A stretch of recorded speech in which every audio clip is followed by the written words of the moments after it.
Indian ocean के नीचे एक सीक्रेट दो देशों और दो दुनियाओं को जोड़ता है, विश्वास और साइंस। ये एक ब्रिज की कहानी है। कुछ लोग कहते हैं कि इसे भगवान ने बनाया था, तो कुछ कहते हैं कुदरत ने। सैटेलाइट इमेज से इंडिया और श्रीलंका के बीच लाइमस्टोन के शोल्स की एक घोंसली चेन दिखती है। क्या यही लेजेंडरी राम सेतु है? लोकल मछुआरे इसे राम का ब्रिज कहते हैं, जो तैरते पत्थरों और पवित्र एनर्जी की कहानियां सुनाते हैं। यहां माइथोलॉजी और जियोलॉजी टकराते हैं। एक तरफ एक एपिक जो अरबों जिंदगियों को आकार दे रहा है, दूसरी तरफ साइंटिफिक सर्वे और सोनार स्कैन।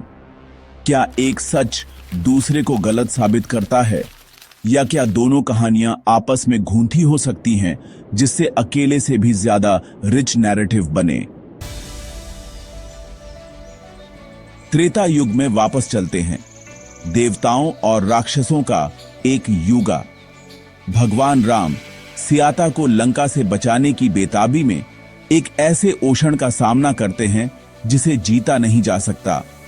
सी गॉड बीच में आते हैं, नला और नीला को दिखाते हैं, जो डिवाइन आर्किटेक्ट हैं और पत्थरों को तैरा सकते हैं।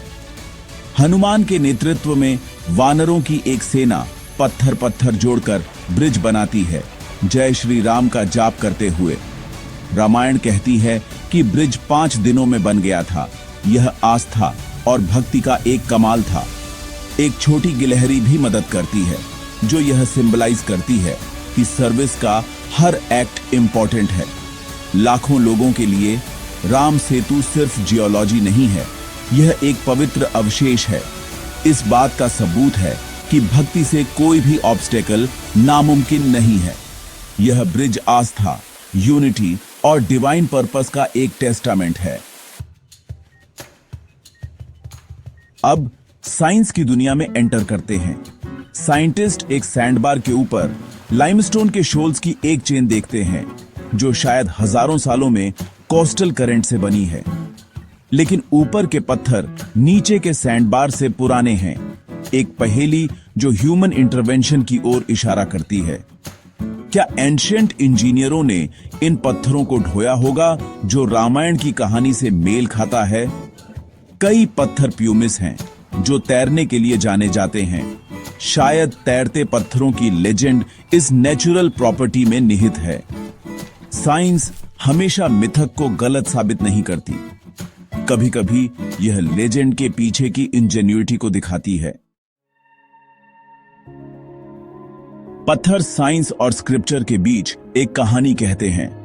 वे कोरल, सैंडस्टोन और लाइमस्टोन हैं, जो बेतरतीब लगते हैं, फिर भी एक लीनियर पाथ बनाते हैं।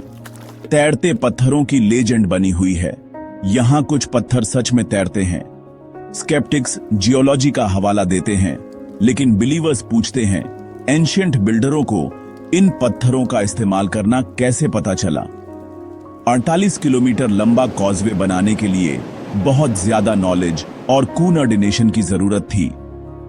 शायद एक नेचुरल सैंडबार को एक हाईली ऑर्गेनाइज्ड एफर्ट, डिवाइन या ह्यूमन द्वारा मजबूत किया गया था। Ram Setu south east Asia की कल्चरल मेमोरी में खुदा हुआ है, जिसका जिक्र एपिक्स और पिलग्रिमेज में है। इसकी एंड्योरिंग प्रेजेंस बताती है कि यह सिर्फ मिथक से ज्यादा है, एक गहरे इवेंट की मेमोरी। हम दो नैरेटिव के बीच खड़े हैं, रामायण की लव और ड्यूटी की कहानी और साइंस की जियोलॉजी और टाइम की कहानी। रामायण मेटाफर और हाइपरबोले का इस्तेमाल करती है। शायद डिवाइन आर्किटेक्ट ब्रिलियंट इंजीनियर थे और वानर एक कोऑर्डिनेटेड वर्कफोर्स थे। साइंस एपिक के इवेंट्स के लिए मैकेनिज्म ऑफर करती है। एंशिएंट इंजेन्युइटी नेचुरल फॉर्मेशन का इस्तेमाल करती है। डेटिंग से पता चलता है कि पत्थर 7000 साल पुराने हैं।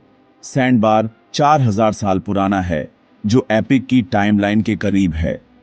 साइंस और स्क्रिप्चर दोनों इस बात की ओर इशारा करते हैं कि यहां बहुत पहले कुछ इंपॉर्टेंट हुआ था।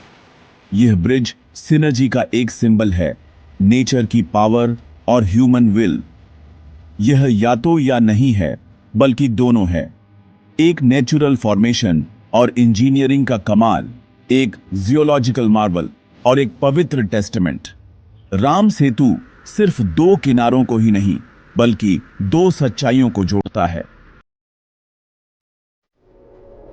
मिरेकल क्या है?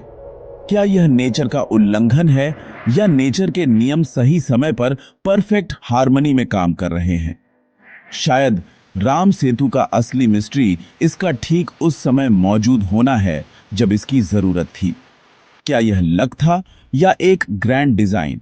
नेचर एक हीरो के लिए रास्ता तैयार कर रही थी। भले ही यह पूरी तरह से नेचुरल हो, रामायण में इसकी भूमिका इसे पवित्र पर्पस देती है। कभी कभी मिरेकल चुपचाप क्रिएशन में बुने जाते हैं, सही समय का इंतजार करते हुए। यह ब्रिज वह जगह है जहां फिजिकल और मेटाफिजिकल मिलते हैं। नेचर डिवाइन की विल को पूरा करती है। यहां मैन मेड या नेचुरल का सवाल खुल जाता है। राम सेतु दोनों है। हमने स्क्रिप्चर और साइंस, आस्था और रीजन के जरिए यात्रा की है। पत्थरों की एक लाइन के सामने खड़े हैं जो सिंपल आंसर्स को धता बताती है।